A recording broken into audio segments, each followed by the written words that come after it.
Disclaimer, I am going to be talking about a lot of massive spoilery nonsense here, so if you're watching this video and you haven't played The Last of Us Part 2, turn off this video now. You're not getting a second chance if you're watching this. If you don't care, great, welcome to the bandwagon. This ride is not going to stop. I have 6 words for you, Naughty Dog.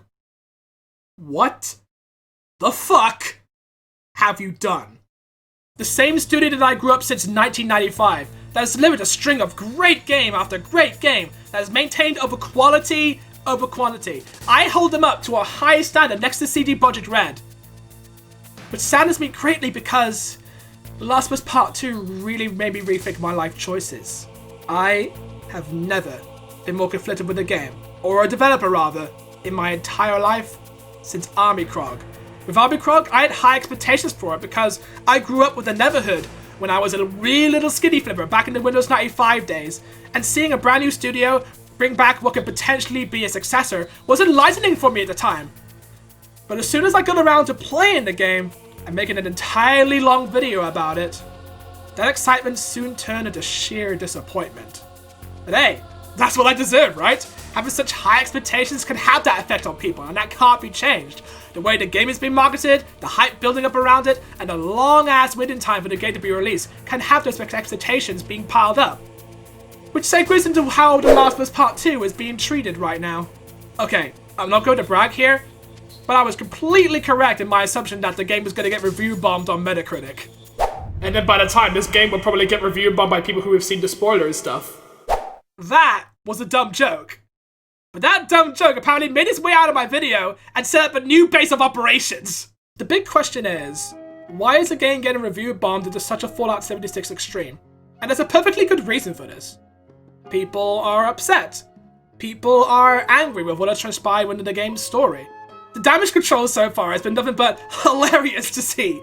When the leaks came out, Sony tried to take down videos that even criticized the game and the team behind it. The cast started to claim that bots are the sole proprietor behind the negative reviews. All of this creating a massive divide between critics and fans. At first glance, I was quite skeptical. In my mind, I thought, well, of course people are angry, upset. They saw the leaks and spoiled the game for themselves without experiencing the game first. And I tirelessly tried to justify it by thinking that all of this would blow over and everyone would praise The Last of Us Part 2 as a great masterpiece that improved on what made the original great. This is from someone who has played The Last of Us and loved for what it had to set out to do. It provided a new benchmark in how games tell their stories, the emotions that it conveys, and the characters that you connect to, all the while keeping the gameplay at its core. So of course I was excited for the new installment. I still went into the game with some optimism. You can say I was ignorant, I don't blame you for that.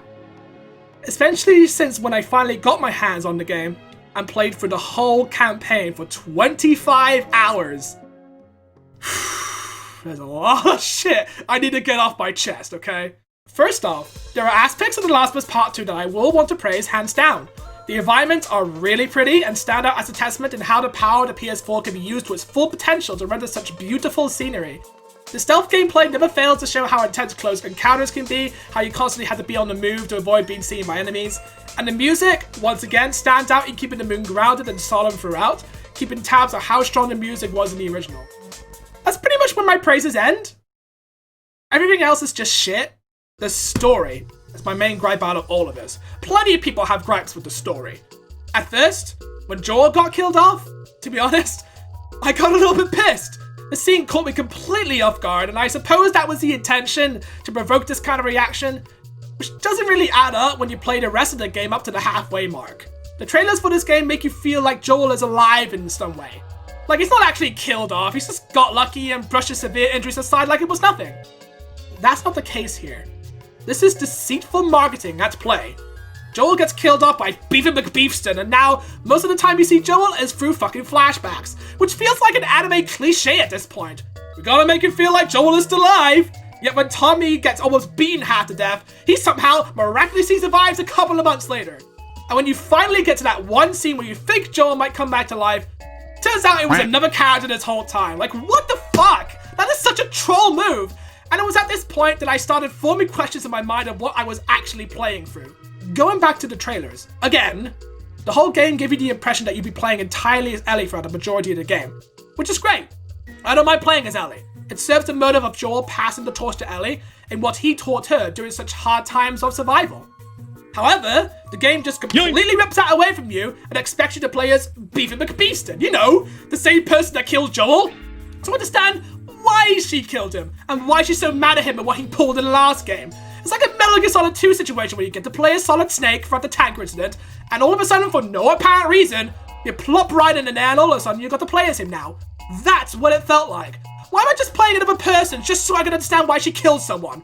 Her whole entire campaign can be literally broken down to one scene, and then everyone would be like, well, now we know why. Back to Ellie, please. But instead, they just had to drag it out so much that what I'm doing is literally pointless. You're already accustomed to a new set of characters. Now you're gonna get accustomed to another new set of characters. Let's have her rescue some rogue Seraphites and come up with a half-assed reason to keep them alive. I swear to God, that is literally her entire campaign. Babysitting some children. I went across fucking Seattle to give Yaris her antibiotics. I went through hell and back to save her. And in the end, she gets killed off by the WLF. All this time spent was for absolutely nothing. Why am I playing as her? This game had no right to be this needlessly long because of her fucking campaign. And to top it all off, the culmination of events that happened lead up to a climactic battle between Ellie and Beefy McBeefston.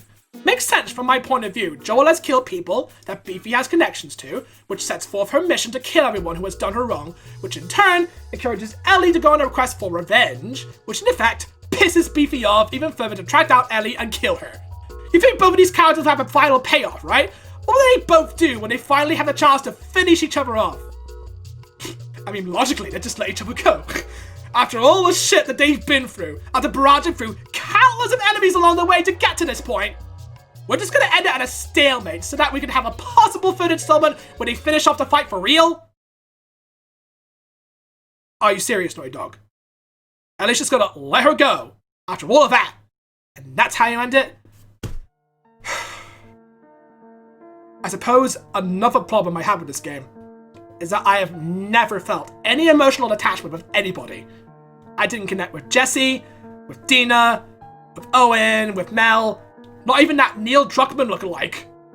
When you see characters that are giving you time to relate to and just kill them off without any warning, it just makes me think, well, what is the point even caring about them if they're just gonna die like a drop of a hat? With the Telltale's Walking Dead, that's a different story.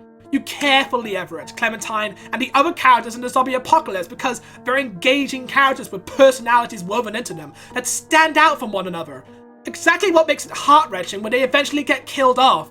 Lee gets a whole scene to himself where he is slowly starting to turn. The scene is handled with great care when it needed to be so that Lee's death meant something to the player. And the sadness that Clementine is feeling reflects what other people have endured through to get to this bittersweet and poignant moment. With The Last of Us Part 2, they just introduce characters and brush them away without a second thought. I wasted 55 quid on this game. I feel so fucking ripped off right now. First time I played through this game was on hard difficulty. I wanted a fair amount of challenge, and this game did deliver on those few fronts. Enemies have better perception and are harder to take down. That's honestly the best experience you can get out of this game when you enjoy it to the fullest. However, before all of that, the first thing that drew my attention at the main menu was the amount of accessibility options available at the start, making challenge and difficulty a fucking joke. Let's say, I don't know, you want to look at New Game Plus, and you want to play on survival difficulty. Okay, fair play, you're a masochist, and you want to challenge yourself even further. Or you can turn on accessibility options and pretty much cheese for the whole game, even on the hardest difficulty. It's just a slap in the face for people like me who want a fair amount of challenge and combat any obstacles that are thrown your way. See, you can make a game accessible, I don't mind that. But there's a thing about making a game too accessible, to the point where it just becomes a fucking casual game. Anybody can abuse these options to their will and make the whole thing feel like a fucking cakewalk. I mean, just look at this. I'm proud that they can't even fucking see me. That's the power of accessibility, ladies and gentlemen. And the sad part of it is, even with the options turned on during my second playthrough, trying to get every single collectible in this game is such a fucking chore. Playing for the game first time is one thing. You've seen the story come to its conclusion, and you've seen what the game has to offer. You've pretty much seen it all, basically.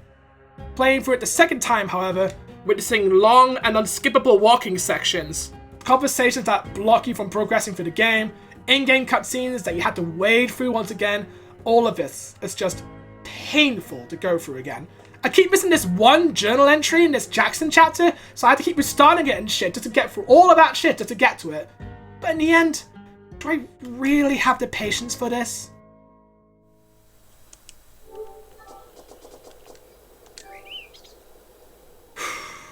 And that was it. My time with the game was done.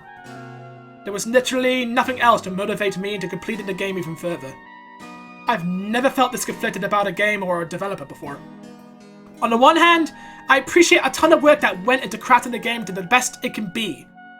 But on the other hand, there were a couple of story beats that rubbed me the wrong way, and the damage control that paints a true visual on how Naughty Dog is handling the backlash. That's the real heartbreaker for me personally. At the start, I had optimism. I'm not even sure anymore. What's funny is that I was playing Days Gone before The Last of Us Part 2 ever came out. Another post-apocalyptic game focused on fighting against the infected and different factions. To be honest, even though Days Gone is not the best game because of its AI being dopey as shit and its jarring cutscene transitions, it at least had more to offer in terms of its gameplay, its story, and its characters than The Last of Us Part 2 ever did. I can't believe I gave up playing Days Gone for this. I might need to go back into that game actually. I still need to unlock some quests that are pretty fun to do. Neil Druckmann describes the themes of the game being centered around hatred. Well, he sure wasn't fucking lying when the fans are against him. A lot of people compare this divide to The Last Jedi was receiving a strong divide. That particular divide didn't really affect me per se. I never grew up with Star Wars, so hence why I don't have this close attachment to something I once loved turned into utter trash. Until now. I don't care if Naughty Dog sees this. What I wanted to know is that they can still fix this. Even if you have a third installment on the way that completely erases all of the problems that Part 2 had, there is still a chance that people will start to like you again and that pretend that Part 2 is non-canon. If you're going down the same old path and release a game that is equivalent to a Han Solo story or whatever crap, I lose faith in you. This has happened with Konami, a game company that I also grew up with, pulling a shitty stunt like removing PT off the store and blacklisting Kojima from their company. Kojima went to found a new studio to create Death Stranding, a game that also had a divisive reception during its launch day. Sort of telling, isn't it? You could turn this around, Naughty Dog. Make another Jak and Daxter game, or make The Last of Us Part 3 that completely trumps everything that Part 2 did wrong. I'm sorry, I didn't want to leave this video on the sour note. On the more lighter side, to escape the dark, wherever comes The Last of Us Part 2, comes a new Crash Bandicoot game. Or as Naughty Dog likes to put it, smash Brandy's cooch. Hilarious. So what do you guys think about all of this? Do you think that I set my expectations too high and that's the sole reason why I found the game disappointing? Maybe it's perhaps I'm a dumb, gullible consumer that just buys games without taking context into consideration. Well, that's what the comment sections are for. Oh yeah, I was thinking about Days Gone, wasn't I? I need to kind of give this game a revisit. Can you believe this game was actually made by the Siphon Filter guys? Crazy.